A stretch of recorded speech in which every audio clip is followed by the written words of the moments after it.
a pleasure to introduce the next talk by Phillip. We will talk about derivation of the derivation. Thank you very much. Thank you very much, and thank all the organizers for this nice conference and for inviting me to give a presentation here. I'm sorry for those who've heard the talk already. There might be a few, Benjamin, Chiara, might be Boers, right? And a few others, but I think I would like to present these new results, and there's a few things which are in fact new, and at the end of the day it might be also interesting for you. So my talk is about the derivation of the Vlasov equation, and so I will present a microscopic derivation coming from n-body Newtonian dynamics, and the focus of this talk is on singularities in the interaction. So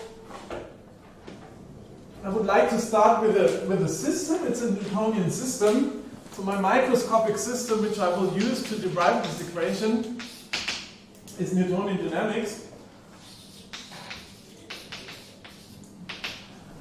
So this will also introduce the notation I will choose. I will have a trajectory on the n-body phase space. xt, I will often drop this index t if it's not important at the moment. And I will use the letters q and p for the position and velocity of my particles. So it's a qt1 to qtn, pt1 to ptn. And for simplicity, I will choose a situation where all the masses of the particle are equal to 1. Well, this can be changed. You can have different masses, but let's think of a system where all masses are 1. So the velocity and the momentum is just the same thing. So this tells us that the Newtonian equations of motions look like that. So the time derivative of q is of course given by the velocity. And the time derivative of the velocity, in our case, equal to the momentum, is given by some force term. And I will assume that we have some force which looks in the following way. We have some decoupling, and the jth component of this force is given by the sum k not equal to j of this is f of qj minus qk. So I will assume that the force only depends on the positions, not the momenta. Also, this condition can be relaxed. There's many situations where forces depend on the velocity or momenta, and this can be also included here. I would like to say a word on this coupling. Of course, a system where the coupling between particles depends on the particle numbers is always strange from a physical point of view. But if you think of F being, for example, the Coulomb force, you can rescale a system in such a way that this 1 over n drops. So if you think about the situation, let's think about a galaxy made of n stars, and I want to look at the evolution of the galaxy. F is, let's say, Coulomb attraction coming from the gravitation. And if you increase the number of stars in the galaxy, the volume of the galaxy might grow. I always go to coordinates where the volume of my system is fixed. The radius of the full system is 1. And by rescaling, you can show by rescaling space and also time, you get this 1 over n factor here. And that it makes, in fact, sense to look at such a system. And this is the picture you should have in mind. We have a galaxy, and my approach will be some probabilistic approach. So you should think always of some initial density rho 0. Then you take n stars, throw them into your galaxy in an IID way, and I want to look at the evolution of this galaxy. Now, the macroscopic equation can be guessed. I think there's lots of physics literature on that, and I would like to, being a physicist myself, to give the heuristics of the macroscopic description for this system. And the proof, the rigorous part, will have ansatz character. So it's fine to do some heuristics to guess this evolution equation, and then I will use this evolution equation I have guessed to make the rigorous part of this presentation to really show that it in fact reproduces the dynamics of this n-body system. And the picture you should have in mind is what I just said. You have some initial rho 0. This is some density on the one-body phase space. and I throw in my stars into the system in an IID way given this probability density rho 0. So I will form some stars and they will have different positions. And the law of large numbers tells us that the empirical density will give you the same shape here. So the empirical density, so the sum of deltas at this position will weakly converge against this rho 0 in a certain sense. This is what we all know. Now we can find a formula for the density. So if you look at the density at a certain position, I use some volume V, which is this on an intermediate scale. It's very small compared to the full volume of the galaxy, large such that it still contains many stars. And if you look at the density, you might say, well, the density here is given by the number of particles in the volume divided by V times n. N is the total number of particles, and little n is the number of particles in this region, and I can look at this density. Now what I will do is, as a first step, I want to find an approximation for this force term which I have here. So the first step in the heuristics is to show that this pair interaction force can be replaced by a one-body force, by some external force. And this looks in the following way. So this, let's call it F bar, which is the first order approximation of this pair interaction force. You can say, well, if you want to look at the F bar at a certain position Q, okay, I'm too small, I see, I have to, yeah, right below here. So we have some position Q here in our cloud. Let's say we have some position Q here, and I would like to look at the F bar at this position Q. This is 1 over n, sum over F of Q minus Qj. I sum over all particles. So roughly that's what I do. Of course, I usually sum over n minus 1, but that's sum over all the particles at a random position, no matter if someone is sitting here or not. Instead of summing over the particles, I can sum over all boxes and look at the force terms coming from these boxes. And since they live on an intermediate scale, and I assume that F is some smooth force, I can replace that by the sum over all boxes. Let's take the index I, labeling the number of boxes which I have. And I can say, well, the number of the force term coming from here is the number of particles in the ith box times the force term coming from the center of the box. Qi is the center of the box, and of course I must not forget the coupling which I have here, 1 over n. If you look at that and look at the formula for the density, well, n divided by capital N can be replaced by rho times V. So this is the sum over all the boxes, f of q minus qi times the volume of the ith box times the rho at the center of this box. And this is a good approximation, can be understood as a Riemann sum. This Vi is a small volume element, of course a volume on phase space. So this here can, in good approximation, be replaced by a Riemann sum. So what we have is the integral over f of q minus, let's call this coordinate q bar, times rho at q bar d3 q bar d3 p bar. This is what I would call the convolution of f with the density, and it's a function of the coordinate q. Probably there is not the integration on momentum. There is, that's also an integration on momentum here. The integrand doesn't depend on rho depends on q and p. Sorry, Mario. No, Thank you. Yes, thank you very much. So my density rho is the density on the phase space and not on the ordinary space. Yes. So I sometimes like to put write in this way. It's not anymore a convolution problem. It's not really a convolution. I like to call it. Okay. I like to introduce such a letter. It's a convolution in Q and integration in P. It's something like a convolution. Excuse me, it is a convolution. You take the convolution as a function of 1. Yes. Okay. Right. Yes, I agree. Okay. And you see, the important point is now that your pair interaction force is, by this rough guessing, introduced by a force which only depends on the coordinate q now, and not on the pair and the position of the single particles.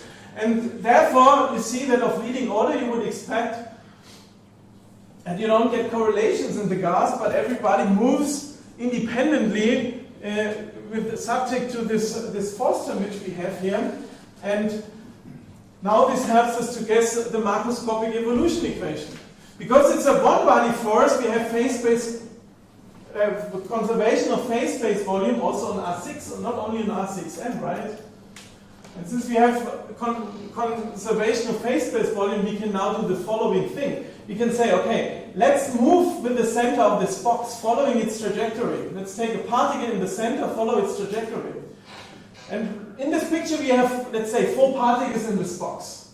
Well, the volume these 4 particles occupy will be a constant of motion because of Liouville's theorem, because it's now an external force term here. Therefore, the density will stay constant if you follow these trajectories.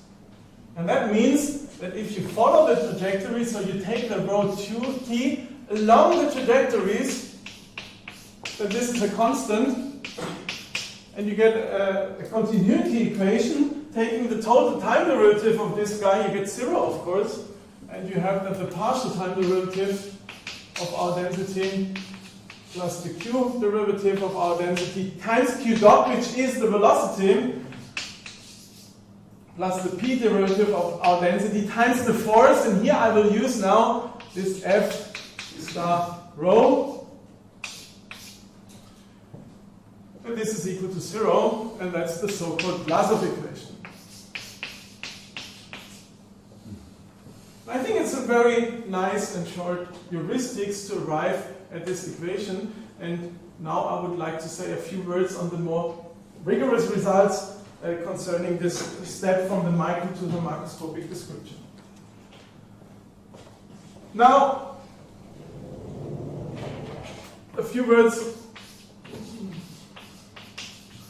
on proving the validity. Well,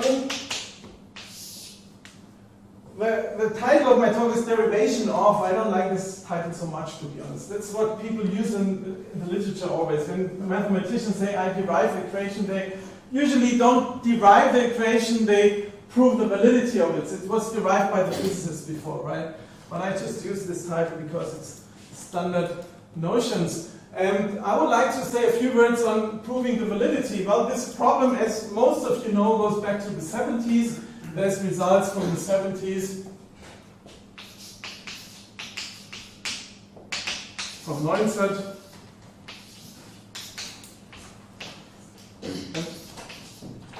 Braun and Hepp.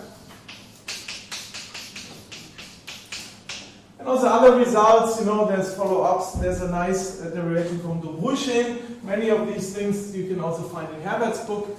And typically what is done is you look at the two systems and you do the following thing. Well, first of all, if you look at the two systems, the microscopic system here is now a trajectory on phase space. The macroscopic system is now given by a PDE on R6, so it's two different things. So you have to, first of all, match those two things to be able to compare them. But what you can do is you can look at the trajectory and translate it into a density. So you define the empirical density of the system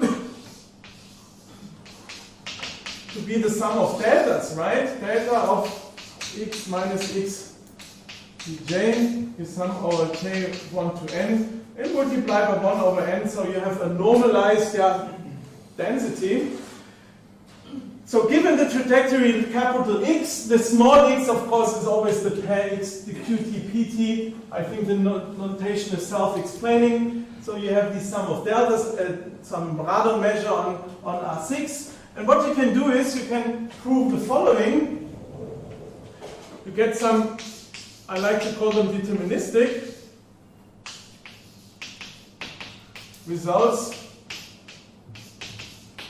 where people prove that if the rho m at time 0 converges to my rho 0. So again, I have given some nice and smooth initial density rho 0. That's what you should have in mind. I look at the empirical density initially. I assume that my rho m converges to rho 0. And this implies that rho tm converges to rho t. But the convergence is always at the limit n going to infinity, and usually these results are pointwise in time, so it's usually not results which are uniform in time. Well, in special situations you could get results uniform in time, but that's usually not well, in general that's not possible. And the point is now, if you look at this on the left side, you have the microscopic evolution. So you take your trajectory x0, this gives you the empirical density.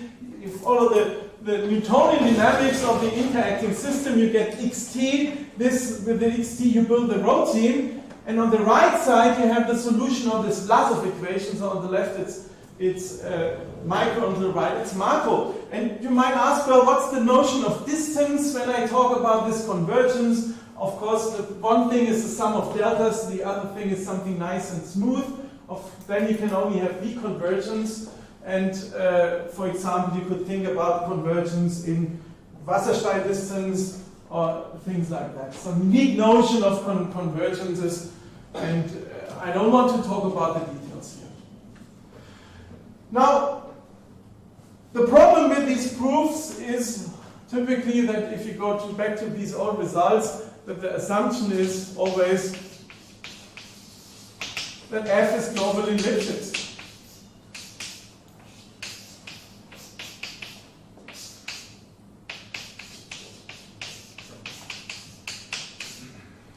And now if you look at more physical system, I motivated all this by talking about stars forming a galaxy, and you could also think about the repulsive case where you have the electrons in a plasma or things like that. And typically these interactions are singular, you have some kind of Coulomb singularity.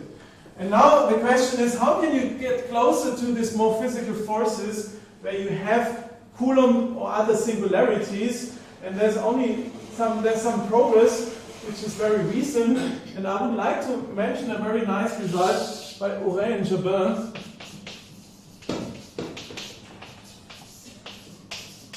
which goes back to 2014, where they look at the Coulomb case, but the full singular system is still an open problem, so making this derivation really for the Coulomb interaction is still something which nobody could do. And I would like to remark that both the attractive and the repulsive case are not done. One might naively think that the repulsive case might be simpler, but still I don't know of any result in this setting when it comes to singularities where you have a stronger result for repulsive case than for attractive. This is just something I would like to remark. And what Auret and Jabin look at is the following system. They look at a force which is a little bit less than Coulomb, the singularity. So they take not Q divided by Q3, but 3 minus delta. Delta can be arbitrarily small, so for any delta which is positive, they can show this kind of convergence. And they need a cutoff. And the cutoff they have to choose is n to the minus 1 over 6. Well, the cutoff, in fact, I like to write it like this. In fact, the cutoff is delta dependent. If delta is larger, then the cutoff is also, the parameter changes. But if delta goes to 0, then you get a cutoff which goes to n to the minus 1/6. I don't want to give the formula, it's more confusing. I think it's more clear if you say, getting as close to the Coulomb case as possible, you get this kind of cutoff. Well, what they do is a little bit different to this result. I told you, well, this is deterministic. When F is globally Lipschitz, you can really show that whenever this converges too. And they can't show this. And it's not, you might ask the question, why can't they do this? And also we can't show this. Why can't you do this? Is it just you have to work a little bit harder on the techniques? No, it's not the case. The general case is even wrong. So if you have such kind of a potential, you can prove that there are situations where the empirical density converges initially against rho 0, but after some time, even after very arbitrary short time, you will have something very different. And therefore, it is important to exclude initial conditions. I will show you in a second an example where you can really see that this is the case. It's a very convincing example that you don't get this convergence. It's a simple example, but I think it's noteworthy to remember that this doesn't hold. So you have to do something else. And here it comes now to this notion of deterministic results. You want to exclude some initial conditions, and they, of course, have to exclude some initial conditions, and then you, of course, want to show that these initial conditions you excluded are not the generic cases, right? And if you look at my motivation that you, in an IID way, form your galaxy by throwing stars into your system, you want to show that the probability for hitting one of these cases you excluded is very small, or goes to zero in the n to infinity limit. That's what you want to do. And before I go on explaining our contributions to this, I would like to give you this example, which tells you that, that there are situations where you have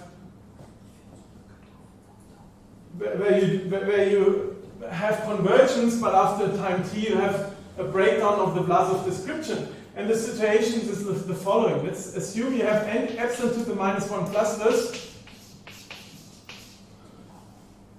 each containing n times epsilon particles.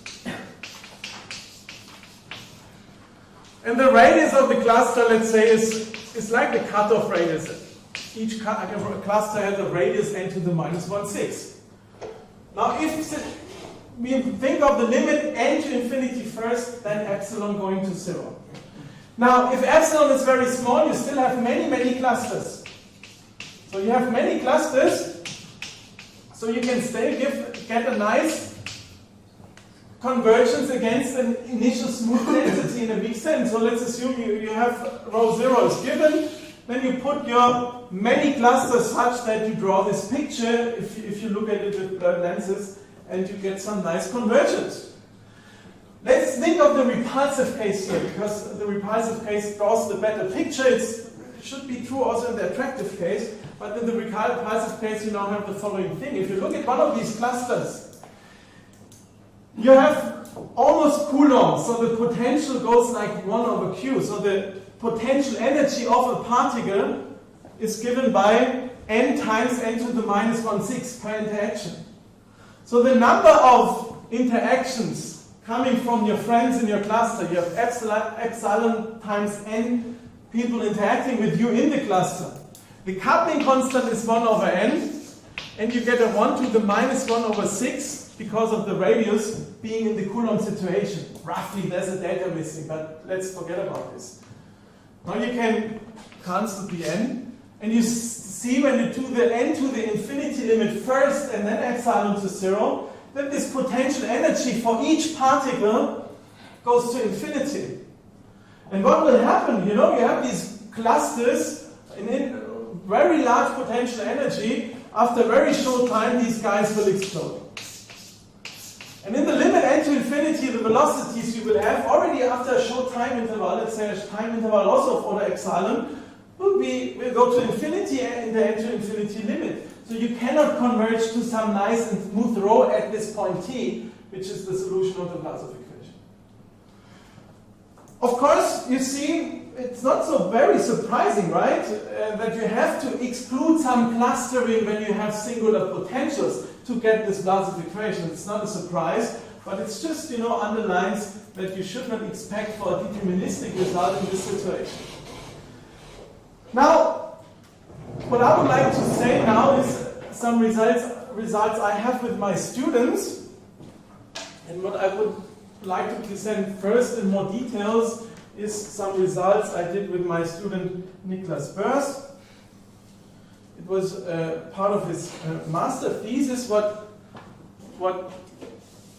I'm presenting now, and there we looked at a similar interaction like Maxime and Pierre-Emmanuel here, and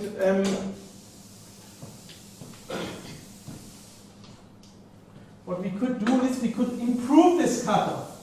Now if you look at this scale of the parameters, so now the cutoff is n to the minus 1/6. As I told you, I always scale the system such that the volume of my galaxy or the volume of my system has radius 1. So the distance to the nearest neighbor is typically of order n to the minus 1/3.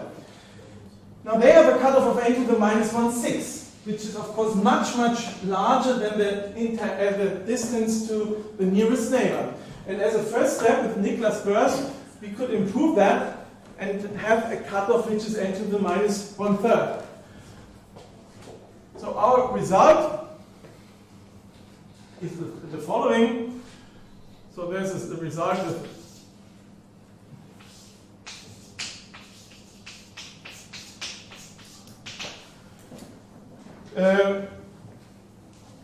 this is from 2000 and when did we do that? I think it was published 15, the first version, and on the archive. And what we did is we used also the force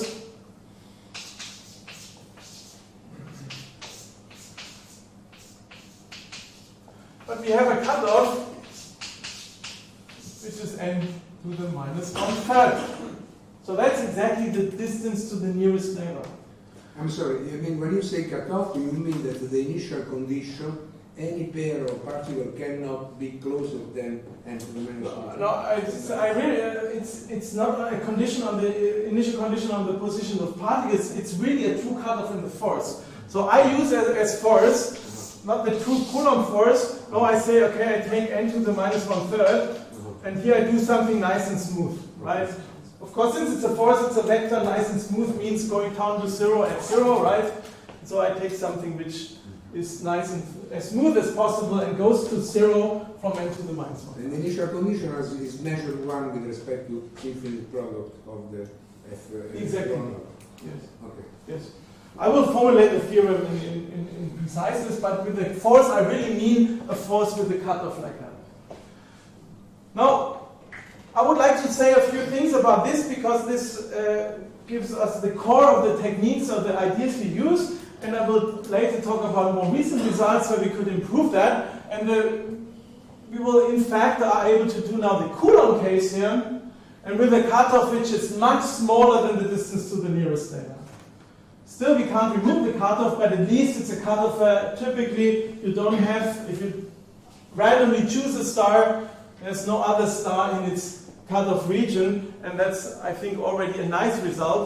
And to, as I said, to introduce our techniques, I would like to talk about this situation, which is a little bit less interesting, maybe, if you look at the situations here. Now, what we do is the following. Instead of comparing, working with the densities, what we do is we work with the trajectories, which is in situations like that always sometimes a little bit more convenient. And what we introduce is the following. So we have to compare the microscopic and the macroscopic system. So the microscopic system is described by the trajectory xt. And now we want to translate this macroscopic evolution equation, this Vlasov density, into a trajectory. And how do we do that? Well, we do it in the following way. So let's, again, our starting point was this initial density rho 0. We built our galaxy. Given rho 0, I can also solve the Vlasov equation. So let's say rho t, solution of the Vlasov equation, is given. I told you, it's ansatz character which I'm doing here.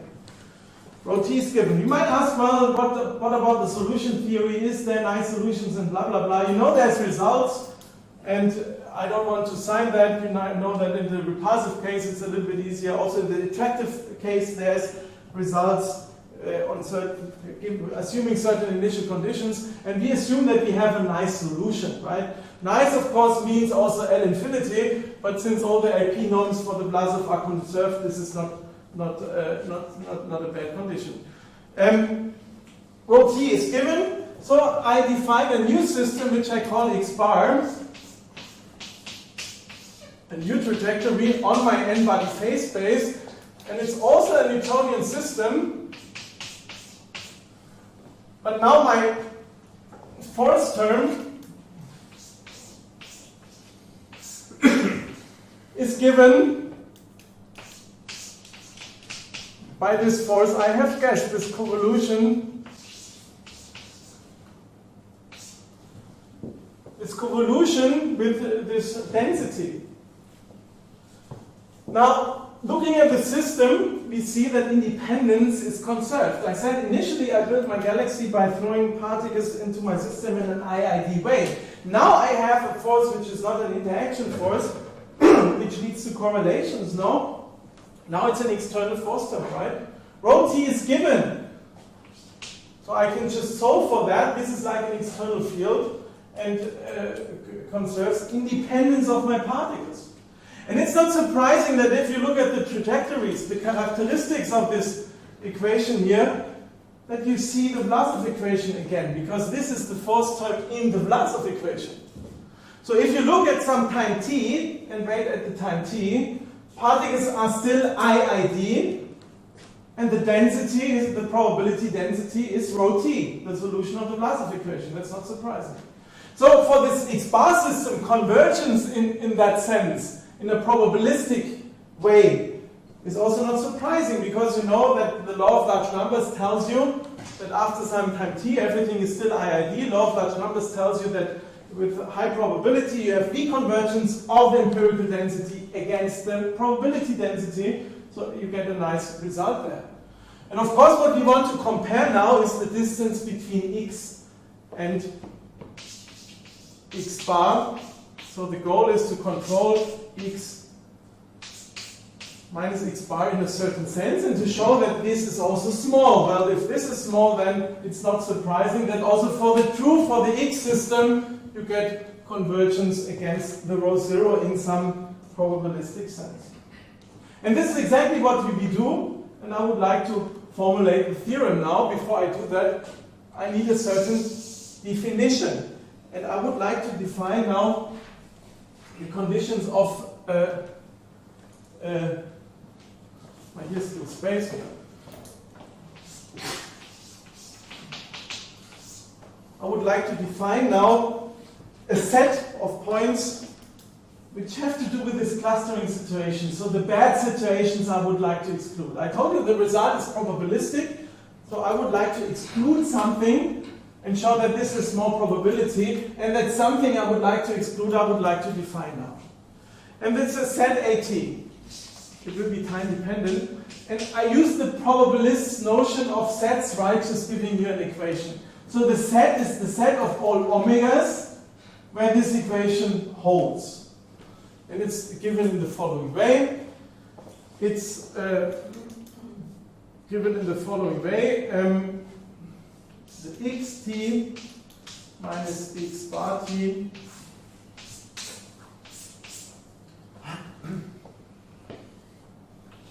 infinity, I write it like that, times n to the 1/3 is larger than 1.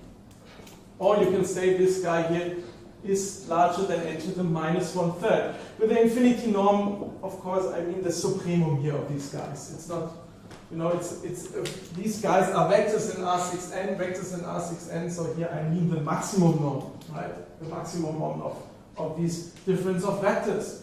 So that defines the set AT. So AT, remember again, my initial system is the initial galaxy where I've thrown stars into the system in an IID way. This defines a probability space, right? My initial condition is at random. Now all these other guys, this QT, PT, Q bar T, and P bar T are determined from this initial condition. So they are all random variables.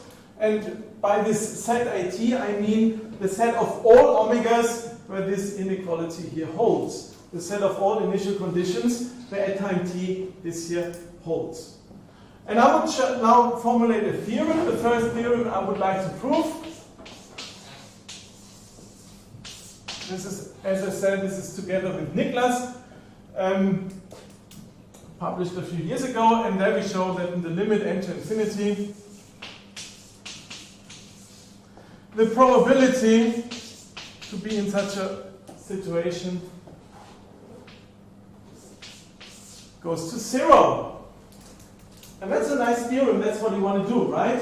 Because now you have what I said. So now it's the maximum norm. So if this goes to 0, it means that with a probability which goes to 1, my x and my x bar system are so close that not a single particle of my n-body system has a distance more than n to the minus 1/3. Well, that's a very close distance. It's like the distance to the nearest neighbor.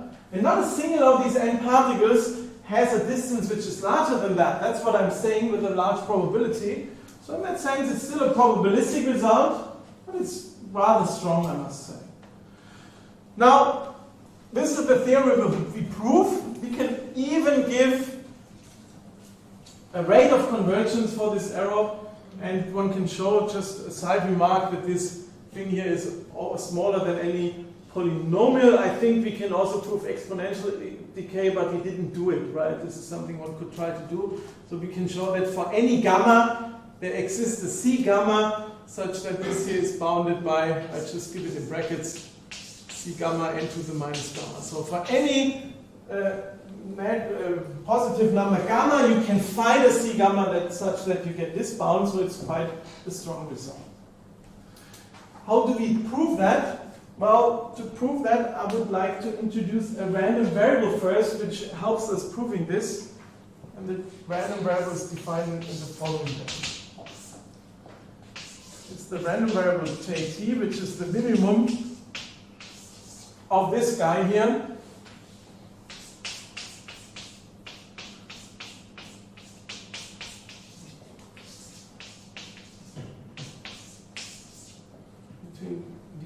Just a side remark, from the technical point of view, it will be a little bit easier and nicer to in fact use the supremum over all indexes here up to the index t, but I think for pedagogical reasons here working on the blackboards, I would like to simplify it a little bit. So if you look at the paper, in fact, it's a supremum of xs minus x bar s and the time s running from 0 to t. But I think to understand what's really going on, this is a little bit easier like this. So I define this random variable, and I will prove the theorem is in fact a corollary coming from the following lemma. The lemma is that the expectation value of jt, if I derive with respect to time, is bounded by some constant times the expectation value of jt plus something little o of 1. Well, the thing which goes to the parameter which changes is, of course, n going to infinity. Now, how to prove this theorem will be the technical part, which I will do next. I would like to show you now why this theorem is, in fact, a corollary coming from the lemma. This is not very difficult to do. It's a few lines, because what you get is, using Grönwald, this is a Grönwald type inequality, and if you use Grönwald's lemma, what you get is that, of course, that the limit of the expectation value of jt will be 0. Why is that the case? Well, let's look at our jt at time 0. At time 0, it's the distance between xt and x bar t. Well, we started with the same initial conditions. Then what you do, we start with the same omega. So this is just 0. So at time 0, this is 0. And then you know that Grönwald's lemma gives you a precise formula. It's e to the something, blah, blah, blah. And you show that it converges. I think the details are not important now. It shows you that you get this convergence. Well, and if the expectation value converges, you get the theorem. Why? If you look at jt, the random variable jt is equal to 1 if and only if my omega is in at. Why is that the case? Well, at is defined like that. It's the cases when this is larger than 1. Maybe I should have put larger equivalent, then it's really fine. I'm sorry, the equality is missing. So now, if this is larger or equal to 1, then of course, the minimum is at the value 1, and then jt is 1, and the other way around. So this is, of course, follows follows directly from the definition. And now if you look at the expectation value of JT, of course, the point is JT is a positive random variable. And if you have a positive random variable, you want to calculate the expectation value, well, it's the probability that JT has the value 1 times 1, plus the probability that JT has some other value, plus times that value, right? All these sums. Everything is positive. So the expectation value, maybe I write it here because it's very short. So the expectation value of JT is of course bounded by the probability that JT is equal to 1 plus 1 times 1 plus all the other possibilities which are all positive. Therefore this here is bounded by that. Well, this is just P of AT, right? Because that's the same set, and you see that the expectation value, that the expectation value is an upper bound for this probability which we were looking for. So the expectation value which is an upper bound goes to 0, so also this here goes to 0, and you're done. Now, I would like to show you now, on the next step, how to get a little bit, I will not give the full rigorous proof because I would like to talk about new results too, but to show you now how this helps us to exclude these initial conditions. The point is the following. I told you that you have to exclude these clustering situations, right? So many of you might be sitting there and are waiting for me to say, well, I have this set of initial conditions defined in the following way. When you have these set of initial conditions, there might be a very difficult technical proof that these initial conditions assure that later you will not have clustering, and I will show that these initial conditions have probability 0, but that's not what I'm going to do. It's much simpler. I will not have to talk about initial conditions at all. This is avoided by doing this Grönwald type of thing, namely by defining this random variable in a nice way. And I would like to show you why these initial conditions, or these boundary conditions which exclude clustering, now come to us for free, and this is the next step I want to do. And that's precisely the reason why we define this random variable j in the first place. Now, we want to have a bound like this, right? We want to have an upper bound for the time derivative of jt. Now, for the expectation value, of course, but jt itself, of course, you can put the dot into the expectation value. And if you have jt dot, just a side remark, since you have something with a cutoff with a minimum, right? You might say, okay, it's not so smooth, and sometimes if you think of the time derivative and Grönwald, I think the best thing is to think of a one-sided derivative, right? You can prove Grönwald just doing the left-sided or the right-sided derivative. This is something you should have in mind. You can also do some derivative that's also working. So of course it's not a problem if you have kings, it's a problem if things go too fast, right? That's the problem, so you shouldn't be, you should read the derivative in that way. Now j dot has the following situations. J dot cannot grow anymore if omega is in the set AT, right? If omega is in AT, it means that j has the value 1 already. That's the maximum value it can have. So as time goes on, it can only stay or go down, right? So you have a trivial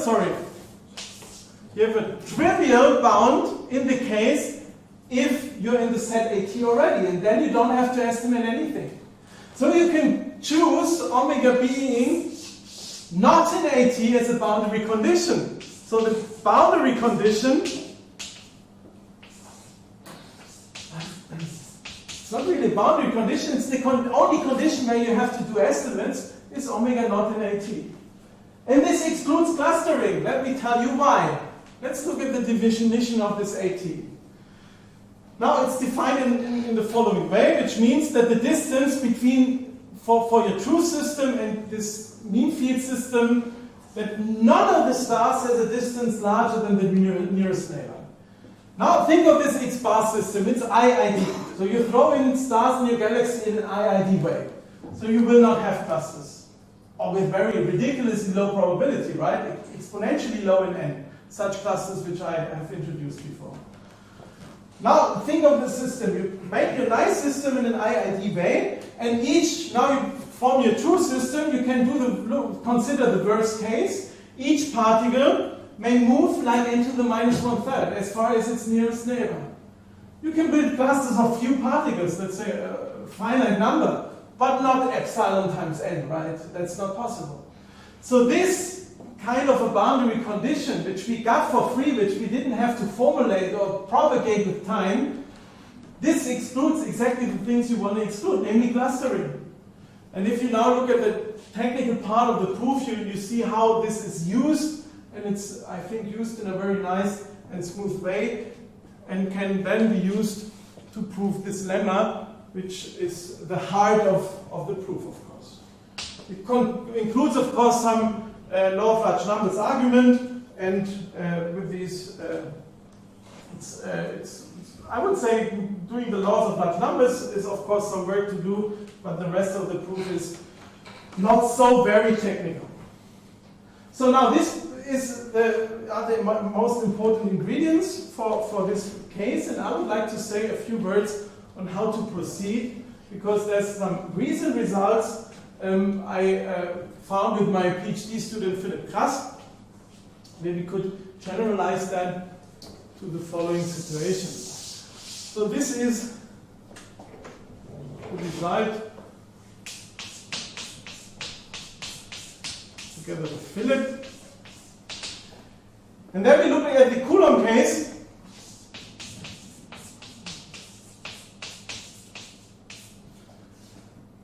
And we can have a cutoff. We have some cutoff. I don't want to write down the details. For some delta. Not any delta which is positive, but there is some delta. Well, there's numbers for that. We can show whenever this exponent here is. So the boundary is at 13 divided by 24, I think. Something like that. No, 9 divided by 24. The details I have to look up, but at least it's a cutoff which is such that the typical distance to the nearest neighbor is much larger than the cutoff parameter. Now, this proof has two ingredients.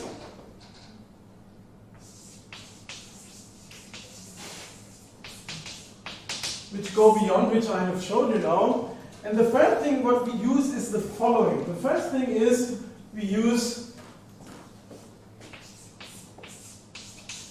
that the system is second order. What does that mean? So we have a Newtonian system. So x dot is given by p, and p dot is given by a force which depends. Q dot is given by p. P dot is given by a force which depends on q. Well, it's a second order system. And now, if you look at what I did, now the problem is, if you do the estimates, that if you want to do this Grönemeyer kind of lemma, you will have to estimate the time derivatives. The time derivatives there, the forces show up. So you have to estimate this maximum norm in this difference of the forces, right? So if you have a large difference in the forces, the theorem here, or the lemma which I have here, has problems. Now, but large fluctuations in the forces are not a big problem, because we have a singular interaction. So you might have a very large difference in the force because you're close to the singularity, but the lifetime of these large fluctuations is very short. And to have a deviation from your trajectory, a large force is not sufficient. You have to have a large force which has some lifetime, right? And if you can show that the integral over the force over some short time interval stays small, although the force might have fluctuations, then you're fine. So that's the first thing. We use second order, and if you think of the system, the large fluctuations, typically if two particles have relative velocity of order 1, the singularity only has a very short lifetime, and you can get better estimate instead of estimating fluctuations in the forces. you estimate fluctuations in the integral of the forces. The second thing is use a different notion of distance.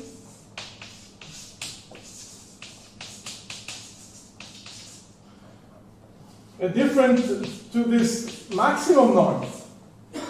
Now if you look at the definitions which we had, and you look at the 18, then we had this maximum norm. And now one idea is to just change this notion of distance, but what you have to do is to do it in a clever way. You might say, okay, let's take some other kind of P norm. Instead of the maximum norm, you take the Euclidean norm or anything else, but that's not very helpful. It's a good idea to look more into the details of the systems and the things which go wrong, and to do the following thing. If you look at the system, let's assume you have these initial conditions for the particles. You look at the mean field trajectory, which might be nice.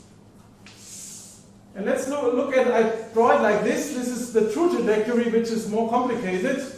Just to make clear it's more complicated, I draw it in these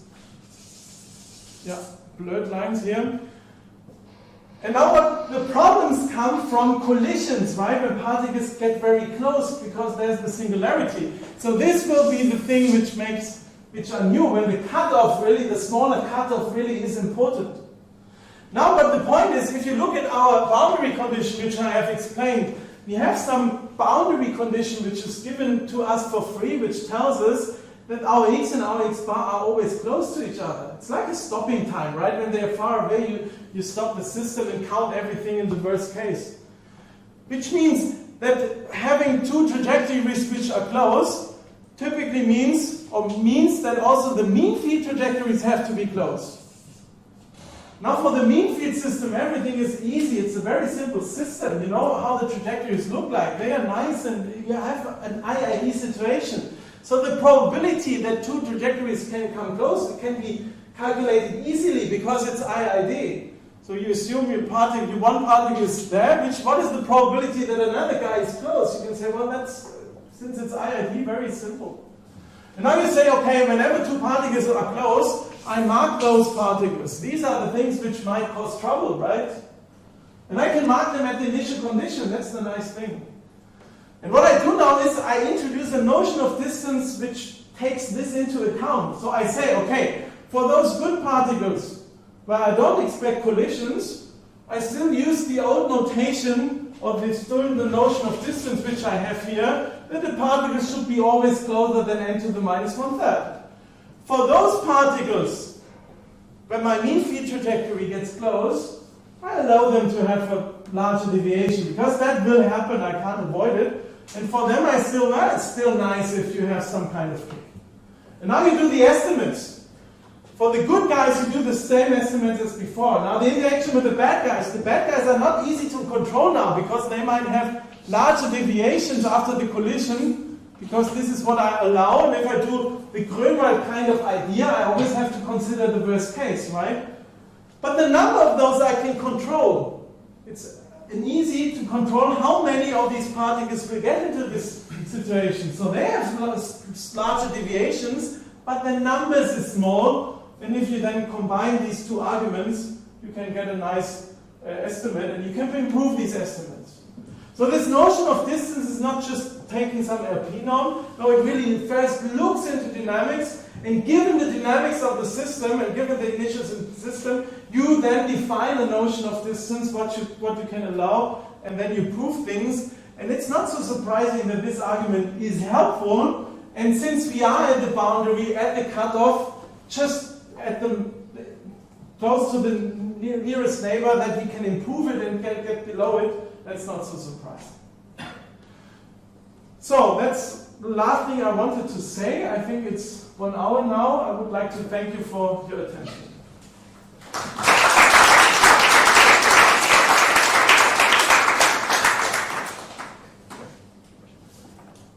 Any questions or comments? So let's say you have two particles that get into this scenario where they have a collision-like dynamics. In that case, I think the cutoff just takes takes the collision away, and that's why you don't have to consider what they do to, maybe to other particles, or how does the proof work? It works in the following way. So now, the point is, if you look at the forces, we still have the old cutoff where everything can be done. Now we still have a cutoff, but we have a region where the cutoff is, where the potential is too strong for our old technique. Now the question is, what happens if this here happens, right? If two particles have this collision. Now what happens is, then I tell these particles, it's fine if you have a larger deviation. And now comes your question, now comes the next step. Now this particle might collide with this one. But the point is, well, this deviation is still not huge, right? It's not of order 1. It's just more than before, right? It's not n to the minus 1/3, it's let's say n to the minus 1/4. So I can still show that those particles where this happens have to be in a very small region. So also the mean field guys have to be very close. So it's only a few number of particles which do that anyways. And now I know that these things here happen very rarely and everything is IID. So this reduces the number even further. So the collisions of somebody who is in a, let's say, good situation with someone who is in this tricky situation, the number of collisions is very, very small and we have a very good control of that. And still the potential is not huge, right? It's still 1/n coupling times this. So we still can control that. And now it's not, let's say, it's just the number of times this happens which makes things small. And you already used the geometry of how often it happens that you actually, after somebody being in a tricky situation, hits somebody who is... Exactly, and the point is, the advantage here is the following, that we can translate everything to these mean field trajectories which are nice and smooth and IID, right? Because we always say, okay, let's look at the worst case, where can the mean field trajectory be? That something like this happens, and then we do all our estimates on that. And this is just rather straightforward to do these estimates then. Yeah. Question about the use of the L infinity norm. This kind of method with the J of t was something I used with Joel Wigwitz and Federico Benedetto to prove propagation of chaos for thermostatic kinetic equations, so a very different kind of equation. But there we used the J of t, which was built out of the Euclidean 2 norm. And then with that small, we could prove that only a small number of paths were different from, and that's okay for proving the propagation, for proving that the empirical distribution converges to the right thing, because only a small number of particles are doing something bad. And that would seem to be useful in this problem too, but the L infinity, doesn't the L infinity norm make it work? Yeah, why do you use L infinity? The point is, we tried to use other p norms here, and it was much better to use the L infinity norm for the following reason.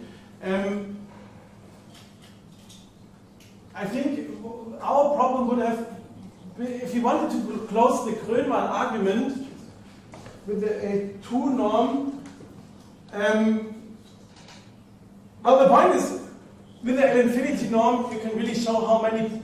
You can really track each particle to its mean field trajectory, each in a singular way. If you did the Grönwald, it's much, if you have the A2 norm, much easier to track which particles have a large deviation, which have a small deviation. So if you look at the worst cases, if you come in bad situations, it could be that the neighbors of this particle, they have the mass of the A2 norm, so to say. And they make a strong kick in a situation which is bad already, and we couldn't control how this then affects the other errors. So for us it was important to have to look at the worst case scenario for the individuals, and therefore the infinity norm was helpful. And I'm not so sure how you can look at the individuals if you have a 2 norm. I mean, it's a different dynamic thing. Yes. I like to feel in collisions, but there it's almost helpful to say, well, things can go wrong, but yes. not so. No, we looked at this, of course. So the point is, the first thing, of course, also to generalize, the first thing we did is we looked at other p norms and see if that is helpful. And this kind of norm, where you say for some particle you allow a large deviation, for some less, has some similarities to a p norm, right? Because you just average over the distances. They use Markov inequality. Exactly, and we found out that if you go to these kinds of generalizing these norms, doing it just arbitrarily and saying you have a p norm is not as good as really looking really at the individuals and what's happening to them, and just labeling these particles first, which might have a larger deviation, and then looking at their distances. This is more fine-tuning, of course, to the system than taking a p-norm. But I think it really depends on the system. I agree for other systems, it's not surprising that p-norms might be the right thing to do, other p-norms.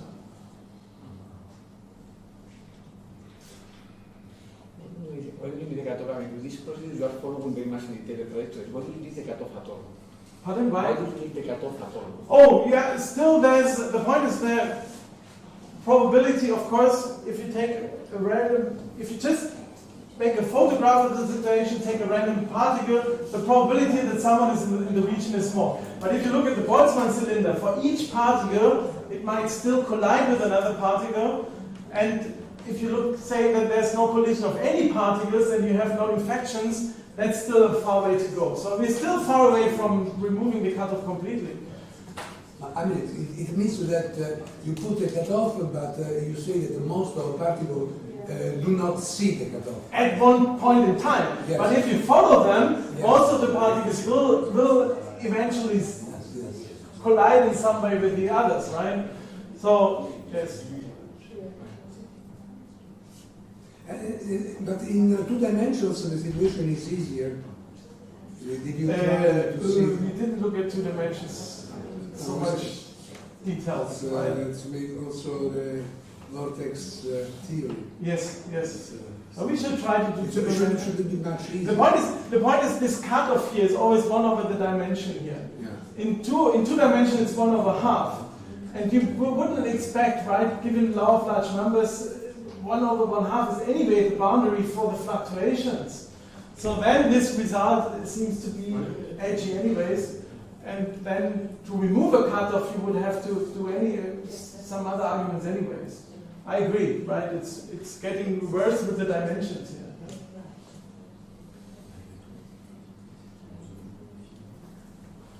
If there are no more questions, we can thank Pickl again, and we resume the